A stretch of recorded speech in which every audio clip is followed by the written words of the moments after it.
ایک دفعہ کا ذکر ہے کہ ایک بادشاہ جنگل میں شکار کرنے کے لیے نکلا۔ شکار کے دوران بادشاہ اپنے سپاہیوں سے بچھڑ گیا، البتہ سپہ سالار اس کے ساتھ تھا۔ وہ جنگل میں بھٹک کر واپسی کا رستہ بھول گئے۔ پریشانی ان کے چہروں پر نظر آنے لگی۔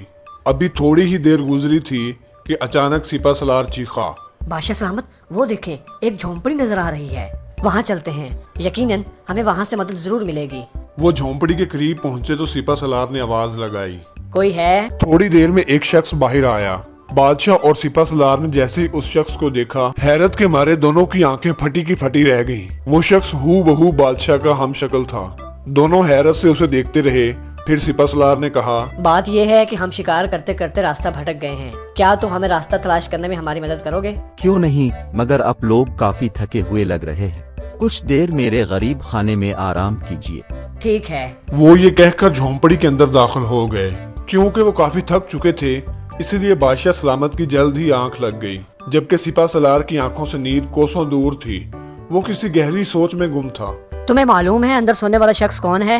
جی، کوئی امیر شخص دکھائی دیتے ہیں۔ وہ اس ملک کے بادشاہ سلامت ہیں۔ کیا واقعی؟ ہاں، اور شاید تمہیں نہیں معلوم کہ تمہاری شکل ہو بہو بادشاہ سلامت سے ملتی ہے۔ اگر ان کے کپڑے تمہیں پہنائے جائیں تو تم بادشاہ سلامت لگو گے۔ کیا واقعی؟ وہ حیرت سے بولا۔ سپہ سالار نے کچھ سوچنے کے بعد کہا، یقیناً تم اپنی غربت سے تنگ ہوگے۔ اگر تم میری ایک بات مانو تو تم ہمیشہ کے لیے غربت سے نکل سکتے ہو۔ اچھا، وہ کیسے؟ وہ ایسے، تم میرے ساتھ مل جاؤ، ہم کسی چیز میں بے ہوشی کی دوا ملا کر بادشاہ کو پلا دیں گے، ان کے کپڑے تم کو اور تمہارے کپڑے انہیں پہنا دیں گے۔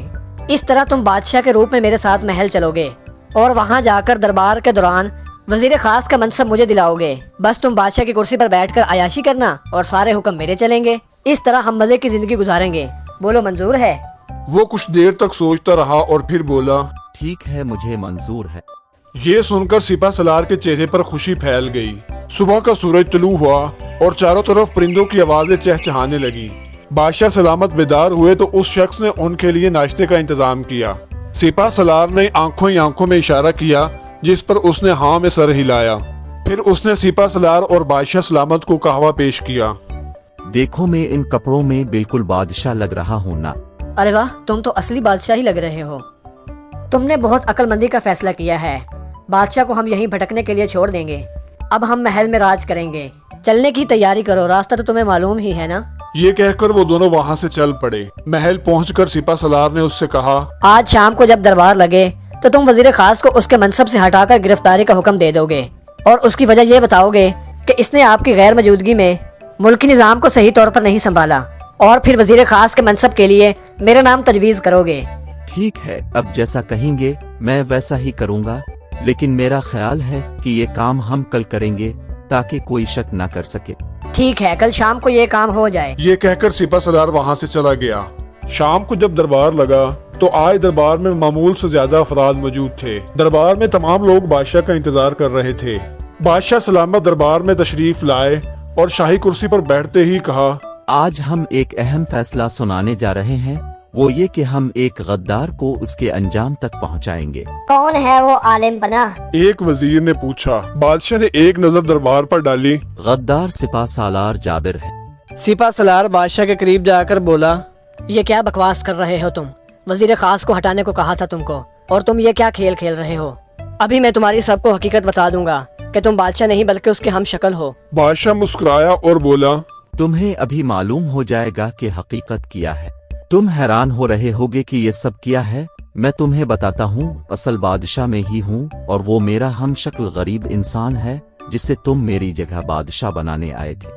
جب تم نے اس شخص کے ساتھ مل کر ہمارے خلاف سازش کی تو بظاہر وہ شخص مان گیا تھا، مگر اس کے ایمان نے اسے ایسا نہیں کرنے دیا۔ اس نے مجھے بے ہوش کرنے کے بجائے تمہیں قہوے میں کچھ ملا کر بے ہوش کر دیا، اور مجھ سے اس نے ساری حقیقت بیان کر دی۔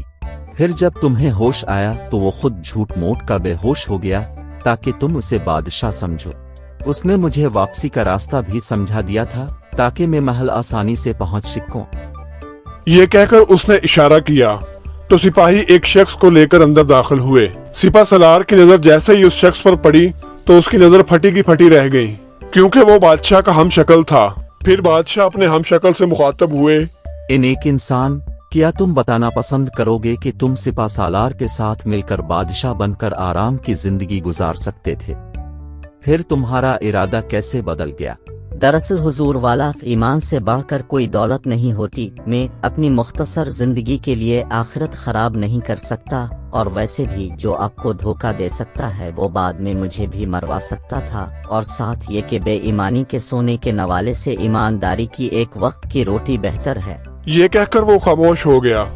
بادشاہ سلامت بولے، لے جاؤ اس سپاہ سالار کو اور اسے زندان میں ڈال دیا جائے. سپاہی سپاہ سالار کو گھسیٹتے ہوئے لے گئے. بادشاہ نے اس شخص کو انعام و کرام سے نوازا اور حکم دیا کہ اس کے رہنے کے لیے ایک گھر کا انتظام بھی کیا جائے، اور اس کے ساتھ اس کے ایمانداری کے نتیجے میں معقول ماہانہ وظیفہ جاری کر دیا.